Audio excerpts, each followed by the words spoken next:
बिनधास्त आणि बेधडक असा अंकुश चौधरी आता माझ्याबरोबर आहे. न्यू इयरचे त्याचे काय प्लॅनिंग्स आहेत त्याला आपण विचारूया. राजश्री मराठीमध्ये खूप स्वागत. थँक्यू. न्यू इयरची चाहूल लागलेली आहे. 31st काय प्लॅनिंग आहे आणि रिझॉल्युशन्स काय आहेत तुझे?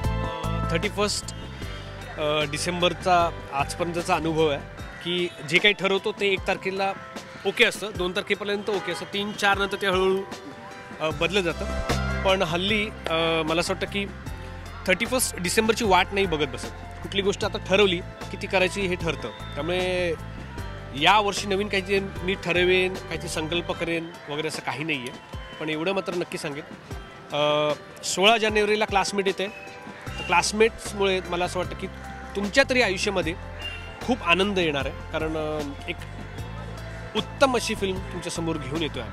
तर मला असं वाटतं की त्याची उत्सुकता खूप आहे आत्ता. आणि ज्या पद्धतीने आम्ही लोकांना भेटतो आहे, ज्यांनी गाणी बघितली आहेत, ज्यांनी प्रोमोज बघितले आहेत, प्रत्येकजण त्याचं कौतुक करतो आहे. तर मला असं वाटतं की आता 31 पासून 16पर्यंत उत्सुकता अजून ताणली जाणार आहे की लोकांना कसं वाटतं. आणि हळूहळू गुजबम्स यायला लागतील. तर कधी एकदा तो शुक्रवार येतो असं झालं आहे. तर मी वाट बघतोय शुक्रवारची, त्या 16 जानेवारीची. नक्की क्लासमेट हा मूवी नक्कीच हिट ठरणार आहे, यात अजिबात शंका नाही आहे. नक्कीच.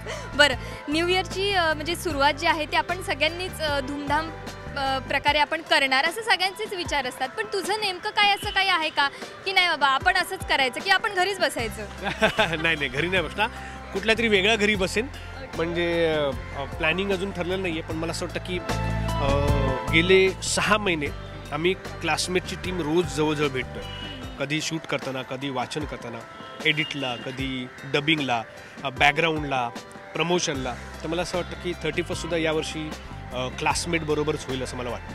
बरं, मी मगाशी सुशांतला प्रश्न विचारला की तुझा न्यू इयरचा काय प्लॅनिंग आहे तर किंवा रिझॉल्युशन्स काय आहेत, तर त्याने मला सांगितलं की तो वजन कमी करणार आहे. अहो, पण त्याचं समाजातलं जे वजन आहे ते कसं कमी होईल? ते कमी नाही होणार, ते उलट वाढेल.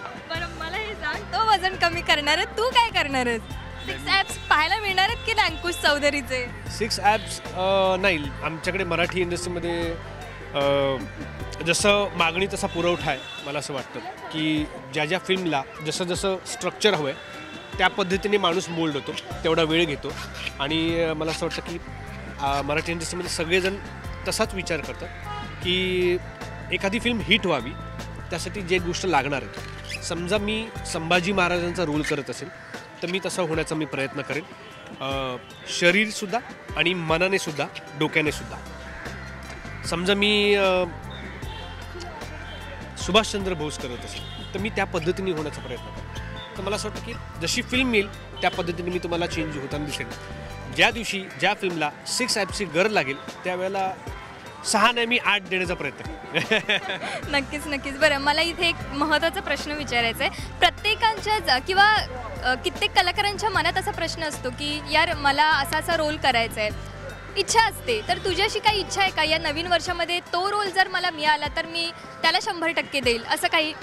खरं सांगू का, मी ना जेव्हा दुनियादारी केला तेव्हा मला असं वाटत होतं की तोपर्यंत मला असं वाटत होतं की एक चांगला रोल यायला पाहिजे, लोकांनी त्याची वाहवा करायला पाहिजे, मला बेस्ट ॲक्टर मिळाला पाहिजे. या गोष्टी दुनियादारीने दिल्या. ते झाल्यानंतर परत असं वाटायला लागलं की एक चांगला रोल येऊ दे. आता क्लासमेट ती पूर्ण करायला असं मला वाटतं. ज्या दिवशी 16 तारखेला रिलीज होईल त्याच्यानंतर माझ्या लक्षात येईल की लोकांना आवडला तर मला असं वाटतं की मग पुन्हा इच्छा होईल की बाबा अजून काहीतरी चांगलं यावं. त्यामुळे मला ही इच्छा राहू दे अशीच. प्रत्येक फिल्म झाल्यानंतर नवीन काहीतरी करायची इच्छा होईल. नक्की. थोडंसं मी फॅमिलीकडे वळते. तुझ्या फॅमिलीबरोबर काही टाईम स्पेंड करणार आहेस का नवीन वर्षात, किंवा त्यांच्याबरोबर काय प्लॅनिंग्स आहेत तुझे? गेल्या वर्षी 26 डिसेंबरला आमच्या घरात प्रिन्स आला आणि तेव्हापासून वातावरण पुन्हा एकदा वेगळं झालं. आणि मला असं वाटतं की जेवढा वेळ फॅमिलीला द्यायला हवा तेवढा मी नेहमी देत असतो, यापुढेही देत राहणार. फक्त एवढंच की एका छोट्याशा नवीन माणसाची प्रिन्सची एंट्री झाली आहे घरामध्ये. सो तो एक वेगळा आनंद आहे. घरी जाण्याची नेहमी उत्सुकता असते आणि घरातून बाहेर पडू नये असं नेहमी वाटत राहतं. Just because of prince. तुम्हाला असं वाटतं की फॅमिलीला मी वेळ देत होतो, देत आहे आणि देत राहील. बरं, एक शेवटचा प्रश्न. तुझे विविध पैलू आम्ही पाहिलेत. पण आता नवीन वर्षामध्ये तू आम्हाला कोणकोणत्या चित्रपटात दिसणार आहेस, कोणते प्रोजेक्ट्स हाती आलेत का, काय सांगशील? आत्ता 2 फिल्म्स माझ्या कंप्लीट झाल्या. मी ॲक्च्युली सांगणार नव्हतो, पण आता सांगावं लागेल. राशीच्या प्रेक्षकांना पोल ओपन करतो मी. म्हणजे 2 फिल्म्स मी कंप्लीट केल्या आहेत ज्या पुढच्या वर्षी येतील. एकाचं नाव आहे कल्ला, जी केदार शिंदे यांची फिल्म आहे. याच्यामध्ये भरत जाधव आणि सिद्धार्थ जाधव दोघंही आहेत आणि आमच्या तिघांचेही डबल रोल आहेत, अशी ही फिल्म आहे. त्यामुळे तुम्हाला तो डबल धमाका मिळणार आहे. आणि दुसरी फिल्म आहे समीर विद्वंस डिरेक्ट करतात आणि क्षितिज पटवर्धन लिहित आहेत, ज्याचं नाव आहे डबल सीट.